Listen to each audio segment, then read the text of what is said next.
are choosing to just release this to the Lord, and we'll let tomorrow worry about itself, and we'll figure out how to deal with this later. And like I said, we put our faith and trust in the Lord, not in inanimate objects, which will inevitably fail us. Hey, right. You're watching Rockin' and Rollin'. Hey, I'm Dan. I'm Jenna. And we're the Thompsons. And we've got a story to tell you. Rockin' and rollin', life rocks when your home rolls. And we're in sweaters because we finally made it to cooler weather. I know. Actually, it was warmer yesterday. We were in tank tops and shorts yesterday, and today, jackets. It's like and rainforest. pants. Yeah. We are in Idaho, by the way. Yep. Victor, Idaho. We learned that the weather here never really gets above 90. Yep. Which is great. Yeah, because we've been in Arizona and Utah, Hot. and it was a bit warm. But, you know, kind of neat to switch it up. Yeah. I will say, we're loving the new rig because we've been on the road for nearly a month now, and how many nights have we stayed in full hookups? I can tell you. Three. Yeah. Yeah, 3. we've been dry camping a lot. Our new rig Yes. has made it a lot easier for us to do that. Which is surprising because Yeah. we had so much solar on our last rig. It just really it has to do with the space inside and the usable space inside. I think it So- has to do more with the ability to pick up and move and dump and refill easier. True. Has Yeah. a huge part of Yeah. it. That used to be an all-day thing Yeah. in the old truck and And trailer. this guy loves how easy the sewer setup and water setup is when he has to use it. Yeah, because I no longer have 3 gray tanks and 2 black tanks to somehow hook up. Well, especially when we're boondocking because he really Uh-huh. has nothing to do out there. Yes. Well, oh yeah, I see what you're saying. So, but we are here in the Mike Harris Campground in the Antelope Targhee, Targhee? Antelope Targhee National Forest in Idaho. We are just outside of the Grand Tetons. We came up this way because we are a half hour from the Tetons. And that's where we want to stay. There's some pretty boondocking up there. So I thought, as we were looking at a map, we really had no idea where we were going. We were like, well, let's just keep going. And I found this campground on Campendium. And When we were about 2 hours away from it. right. And we were like, well, let's just go there. It's right over the pass into the Grand Tetons. Well, we're not probably going to go that way. Yeah, apparently Teton Pass is treacherous 10% grades, and everyone who survives it says they will never do it again. Right. And so... I mean, how do you do that when you hear everybody Yeah. talk about how freaky it is? So So we're probably not going to do that. we're going to decide maybe a different route. But, we'll figure it out. you know, it might be kind of neat to take the Jeep over and check it out. But we've been here 3 nights. It is National Forest. So if you have a National Park Pass, it's half price. Yeah. Awesome. It's $12 a night. $6 a night if you have the America the Beautiful Pass. And they are not charging extra for the Jeep as a second vehicle. Even though we're still not towing it. Yeah. And so they're just kind of letting that slide. So, yeah, $18 for 3 nights. Yeah, and we are currently still waiting on a couple more parts that we are having ships into Jackson. Yeah, we into Jackson, Wyoming, which is just down Teton Pass, you know, so That's where we thought we were going. that's where we thought we were going next. So now we're going to have to, we still got to get there to pick them up. We'll figure it out. We just might take a route. We might have to go back the way we came. And that, again, is the beautiful thing about this setup. It's easy to move. It's easy for us to get places, so we're not stressed about it. And we definitely wouldn't be taking Thunder and Chappie over that pass. Oh, no way. No way. But we still probably won't take Thor over it, just to be safe. Yep. But while Thor we were does great on here- mountain grades, by the way. Yeah. A lot better than I expected. But what we've heard is even though the rigs do good on mountain grades, that particular mountain grade, It's so steep and I think so it's a long. 10% It is incline. for 3 miles. Yeah. So people say they're smelling the brakes by the end. And I'm like, I don't think so. Yeah, I think no. I support that. But it is incredibly beautiful here. Dan mentioned it feels like you're in the movie Avatar everywhere you go. He took a mountain bike ride. Yes, and it was beautiful. And I documented some of it, but it was definitely a 2 hands or die trail. So I couldn't film while I was on the trail. Well, since I can't seem to catch my breath on this never-ending uphill, I thought I'd take a time to show you guys. This might be the most beautiful trail I've ever been on in my entire life. It is very lush. It has a lot of cool technical stuff that's really difficult to do when you're out of breath going uphill, but I know it'll be super fun coming down. Beautiful trees, lots of pine, lots of aspen. And I have a feeling when I get to the top, I might see the Tetons poking out over the top of these hills over here. And that would just be amazing. All right, I've gone a grand total of 2 switchbacks since I last caught my breath. And I can just barely move. Whew. This is the hill that I'm climbing. See all those roots you gotta power through? That's the bottom switchback that I just came through. I don't know if I'm gonna make it to the top of this one. I did one more switchback and then I got to this hill right here. Now keep in mind, the camera flattens everything, but this hill is too steep to ride up. It's impossible. I had to walk up it. Anyway, I figured if I walked up that steep section that I might flatten out a little bit and I can go a little further. I've only gone 1.5 miles and I feel like turning around and going back because I'm that tired. Because where I've trained up is Prescott, which is about 6,000 feet, which is not low elevation by any means. It's definitely higher elevation. I don't know what I'm at here, but the air is definitely a lot thinner. And I haven't been riding as much, so my cardio is probably not quite there yet. But I was really hoping that I could go 3 miles out and 3 miles back for a total 6-mile ride, because that's my ideal ride length. Typically is about 6 miles, short enough to enjoy it, long enough to get a workout. Don't have to worry about getting a workout. Got that. But I am hoping to go a little bit further because I know that 1.5 miles on this steep of a downhill is going to go by real fast. Well, this is as far as I go. I've gone 1 3/4 miles, and the last 1/4 mile, I actually just walked my bike the whole way because it didn't get any more flat. And I just kept hoping that it would flatten out, and me being stubborn, I was wanting to go at least 2 miles.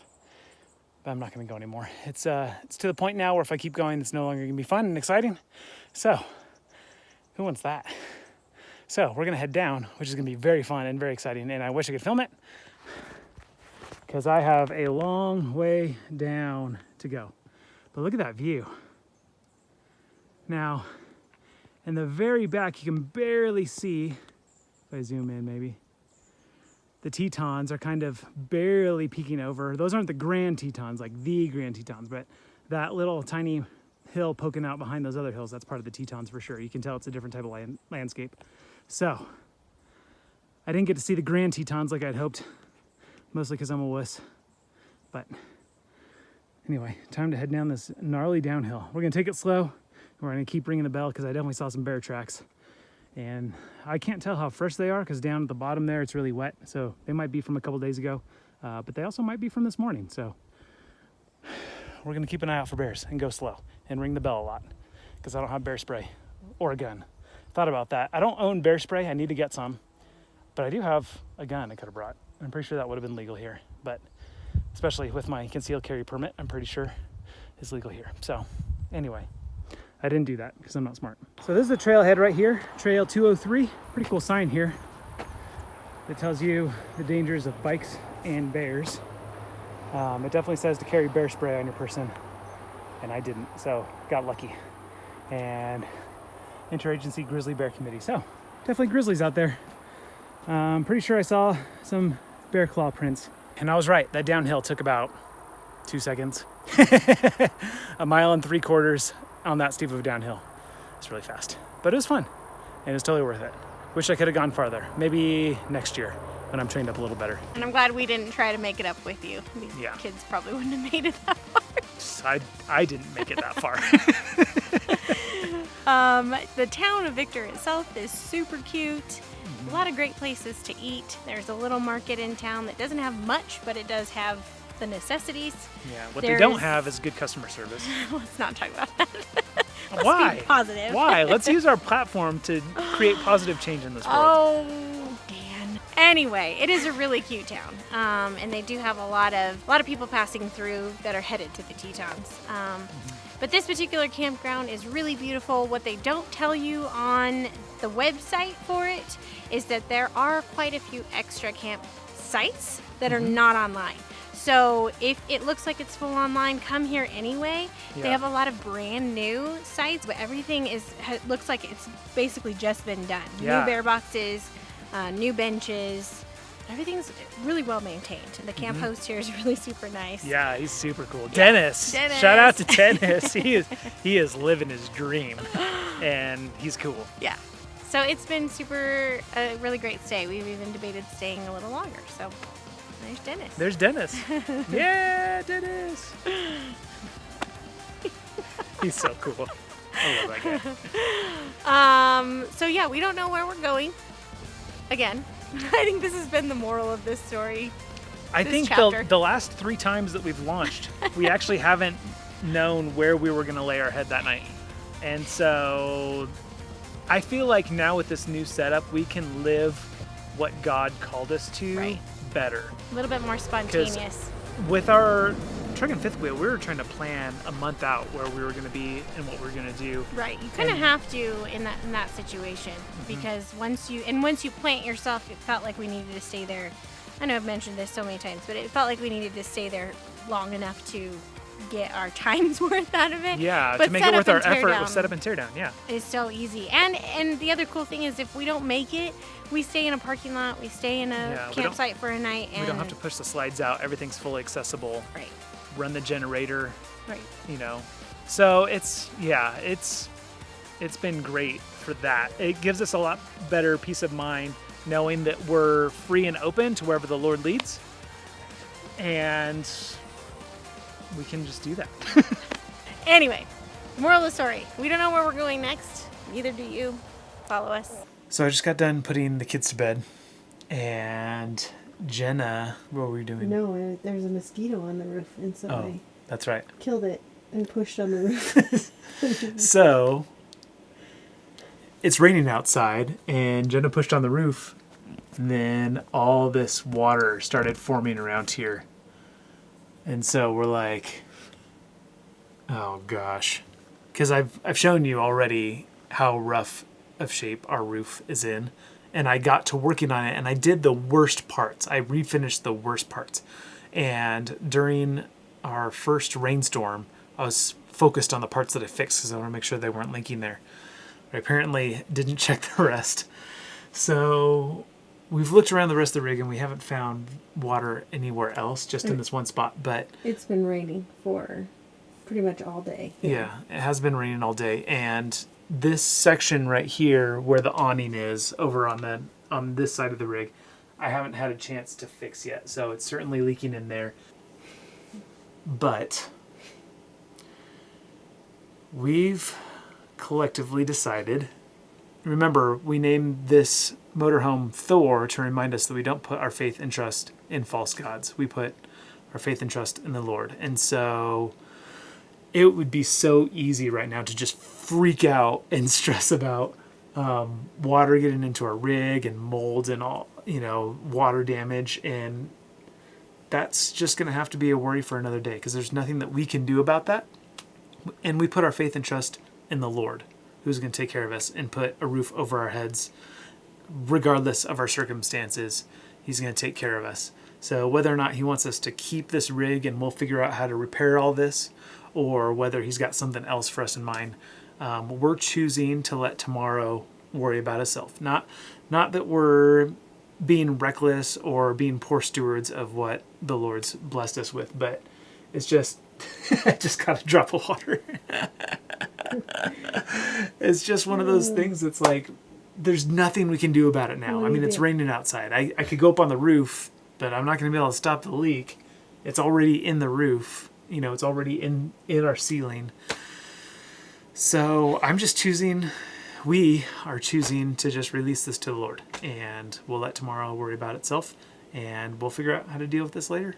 But if you want to see where that adventure leads us, definitely hit that subscribe button, and I'll throw next week's video up there when it's available, and last week's video is right there. So until next time, remember, life rocks when your home rolls.